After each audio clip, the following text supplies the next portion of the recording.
UMNO akan terus memperkukuh dan mempertahankan kerajaan perpaduan, tegas Setiausaha Agungnya Ashraf Wajidi Dusuki. Katanya mesyuarat juga memperakukan bahawa semua ahli-ahli parlimen dan adun-adun UMNO akan terus mendukung pendirian parti untuk menyokong kepimpinan yang amat berhormat Datuk Seri Anwar Ibrahim selaku Perdana Menteri dan Kerajaan Perpaduan Malaysia.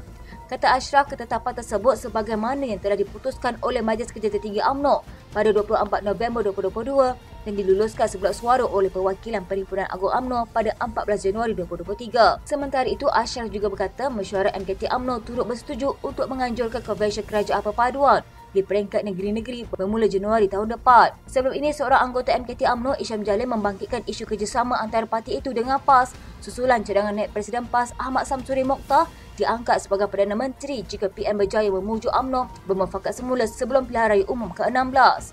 Isham membuat cadangan itu berikutan kemenangan besar Ahmad Samsuri pada pilihan raya Kecil Kemaman dengan menewaskan BN.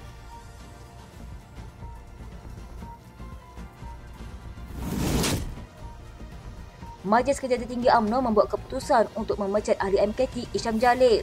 Perkara itu dimaklumkan seorang pemimpin UMNO yang menghadiri mesyuarat itu namun meminta namanya tidak disiarkan. Mesyuarat itu dipengerusikan Presiden Datuk Seri Dr. Ahmad Zaid Hamidi dan turut dihadiri timbalannya Datuk Seri Muhammad Hassan serta 3 naib Presiden berlangsung kira-kira 2 jam dan berakhir. Isham sebelum ini beberapa kali mengkritik pendirian MKT UMNO berkenaan kerjasama dengan DAP di bawah Kerajaan Perpaduan dalam usaha mengukuhkan kerajaan masa kini yang dilihat bertentangan dengan pendirian parti sebelum ini. Sementara itu, ahli MKT Datuk Muhammad Razlan Muhammad Rafi yang tidak mengesahkan keputusan MKT mendakwa Isham sendiri bertindak seolah-olah mahu tindakan dikenakan terhadapnya. Katanya bila dia sengaja mengundang untuk diambil tindakan, kalau mahu tindakan itu diambil untuk mempopularkan dia, itu satu tindakan yang tidak bertanggungjawab.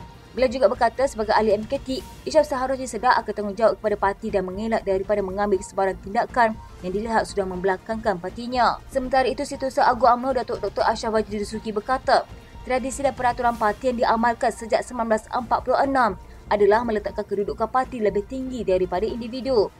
Katanya sebuah keputusan dasar parti ditentukan secara syura dan kolektif bukan individu. Dasar dan hala tuju parti hanya boleh diputuskan oleh Majlis Kerja Tertinggi dan Perhimpunan Agung UMNO, bukan individu atau mana-mana kepimpinan tertinggi termasuk Presiden. Pandangan berbeza diraih dalam mesyuarat, namun masih menjunjung tinggi prinsip adab bersetuju untuk tidak bersetuju, memelihara sumpah atas nama Allah, menyimpan kerahsiaan mesyuarat.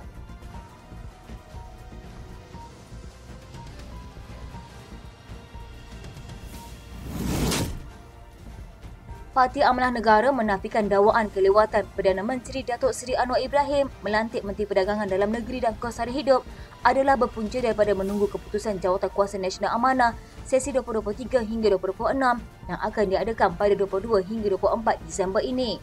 Presidennya Datuk Seri Muhammad Sabu berkata, adalah tidak benar jika mahu mengatakan pemilihan amanah adalah punca kepada kelewatan lantikan Menteri KPDN dan pemilihan itu adalah proses biasa dalam demokrasi parti. Katanya amanah menyerahkan kepada Perdana Menteri untuk membuat keputusan siapa yang layak dilantik sebagai Menteri KPDN. Anwar berhak untuk menentukan barisan kabinetnya sendiri. Malah ia adalah hak prerogatif seorang Perdana Menteri untuk menentukan siapa dan bila mahu dilantik. Setakat ini pemangku Menteri KPDN Datuk Armiza Muhammad Ali menjalankan tugasnya dengan baik.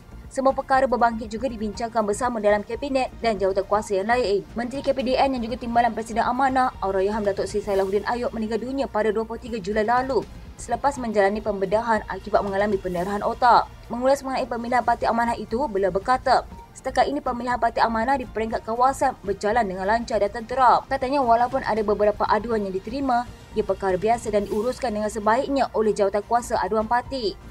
Kira-kira 1,000 perwakilan membabitkan 190 kawasan layak memilih untuk pemilihan 27 jawatan pimpinan utama dalam Konvensyen Nasional Amanah 2023 yang bermula 22 hingga 24 Disember ini.